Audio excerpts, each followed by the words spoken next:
Consequences to crime victimization. There is no such a thing as a victimless crime. Crime can have repercussions that last for years. Sometimes, the effect is a financial loss to a person, causing someone to lose financial security. A stolen vehicle might lead to the loss of one's job, making it hard to get work. Violent crimes such as assault, rapes, and kidnapping can alter the survivor's lives forever. Victimization is what happens to a person when they are impacted as a result of the crime. This action can have several consequences on emotional, psychological, and social levels. Emotional impact. One does not have to look hard to find a victim who says, "I never thought it would happen to me." The disbelief of being a victim can last for the days, weeks, or even years after the event. Once the shock of the incident goes away, the emotional impact makes many victims feel angry or fearful. They may be project the anger onto others. Psychological impact. Unlike a mistake, victims of crime often does not have learning opportunities to benefit from. When we forget to pay a bill or charge late fee, we learn from the outcome of this behavior and make correction in the future. However, victims of crime are put in situations beyond their control. Following the initial shock, the psychological impact may cause a victim to go through a period of disorganized activity. They may have distressing thoughts about the event, trouble sleeping, they may use substance abuse as a coping mechanism and withdraw socially. They may suffer from post-traumatic stress disorder or PTSD. Social impact. Victims of crime may suffer a social impact following the event. Social isolation by the others, avoidance, or secondary impacts as a result of daily interaction with people can often re-victimize the victim. Insensitive comments from others, being isolated by peers who do not know what to say or do for the victim, or not receiving help information can lead to continuous struggle for the victim. The victim may find the investigative process intrusive or distressing by having to answer difficult or probing questions during the legal process. They may feel that the accused has more right than they do as a victim. People may view the victim action as having contributed to the incident. Victims may have difficulties performing social roles. Work, parenting, socializing, or intimacy with a partner can all be affected as a result of the crime. Victims of domestic violence may have difficulties as a parent due to the stress and psychological impact of being in that environment. A bank teller who had direct contact with a robber may no longer be able to function in that capacity anymore. Victims of sexual assault may no longer be able to participate in their role as an intimate partner, which can lead to divorce. After the impact, even after the crime been reported and the investigation has taken place, sometimes there is not evidence to take the case to trial or get a successful conviction. This can happen for a variety of reasons: not enough evidence, unreliable, or no witnesses. He said or she said, incident, and so on. Victims may feel the perpetrator got away with it. Early recognition of crime, automatic automatic identification, and early prediction of suspicious activities are of significant importance in video surveillance research. By recognizing and predicting a criminal activity and at an early stage, regrettable incidents can be avoided.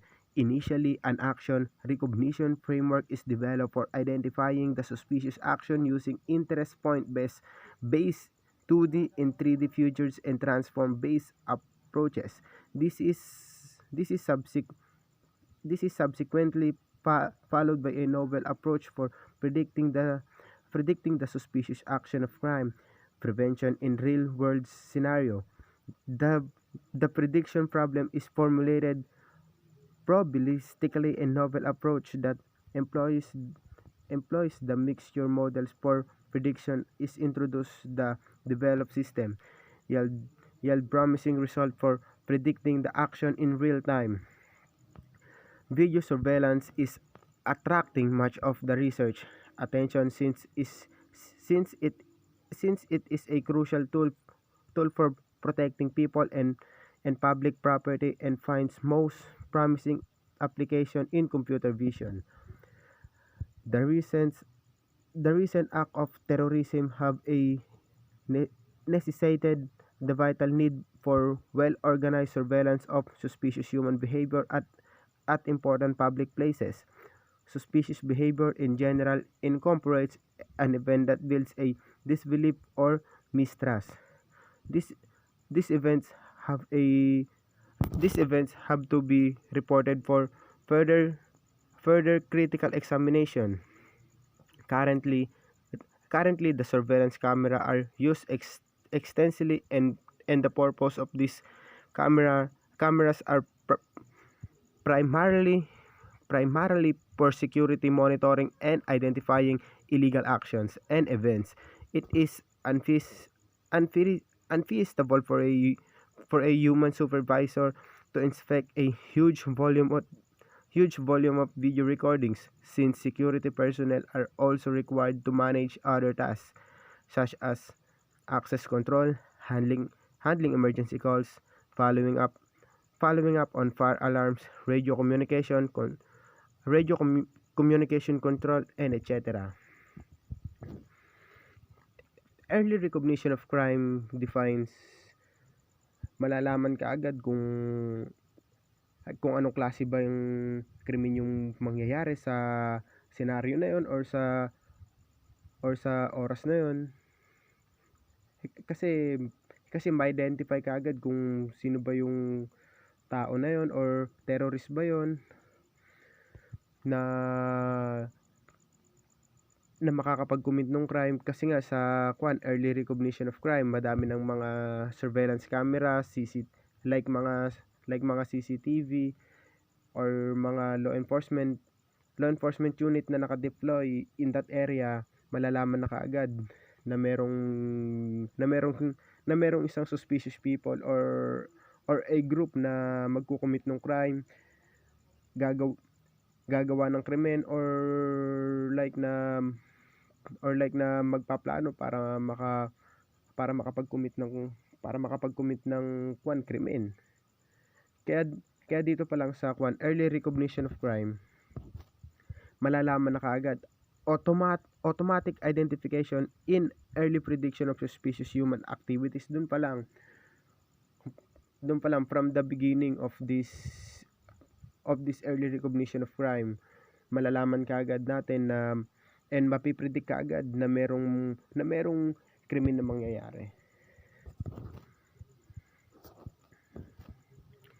Prevention of crime victimization. We can also be victims of crime, but we can protect ourselves as well. In this lesson we'll take a look at methods for preventing victimization of different type of crime and some good general practices for staying safe. Becoming a victim, it only takes a few seconds, but even you can become the victim of a crime. Your house is broken into, your purse or wallet is taken as you walk down the street, your car is stolen from a parking lot. As being being the victim of a crime can leave you feeling vulnerable, confused, physically injured, or mentally traumatized. But there are ways that both you and the criminal justice system can prevent victimization or becoming the victim of a crime. Reducing your risk. Crimes can happen almost anywhere at all times of day and to just about anyone. While the criminal justice system plays a role in preventing victimization throughout throughout police con throughout police patrols, neighborhood watch programs, public media campaign, and community anti-gang violence programs. You are also a good resources for protecting yourself. Let's look let's look some common types of crime that you can help prevent yourself from becoming a victim of.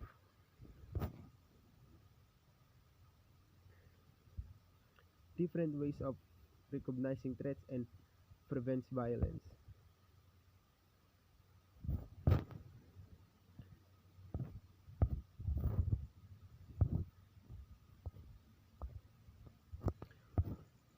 Prevention of crime victimization define na malala na kaya kaagad natin ma-prevent sa sarili natin na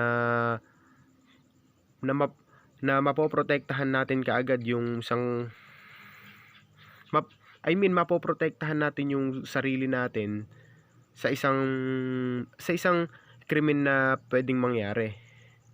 Sa isang krimen na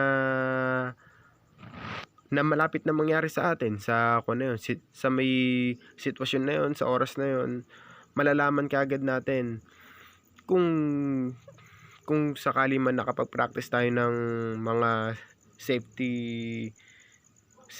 safety procedure na kung paano natin ba may pagtatanggol yung sarili natin, kung paano tayo makakapag self defense sa may kung ano yun, sa may scenario na yun, kung paano tayo mag-act, kung paano natin i-handle yung scenario na yun na mape-prevent natin yung crime kasi anytime, anywhere pwedeng mangyari sa atin or sa kaibigan natin or sa kapamilya natin yung any crime na yan. Kasi dito sa kwan natin ngayon, reality lang, dito lang sa mundo na ginagalawan natin ngayon, nagkaalat na yung mga tao na wala nang choice wala nang choice kung di gumawa na lang ng krimen para makapag-survive sila in their daily needs or sa ibang way naman na gustong yumaman kaagad. Yung mga grupo coming from the harsh neighborhood na coming from different environment na talaga kinalakihan na nila yung paggagawa ng krimen. Kaya dito pa lang sa prevention of crime of victimization, malalaman na kaagad natin kung merong mga suspicious people na magko-commit ng crime.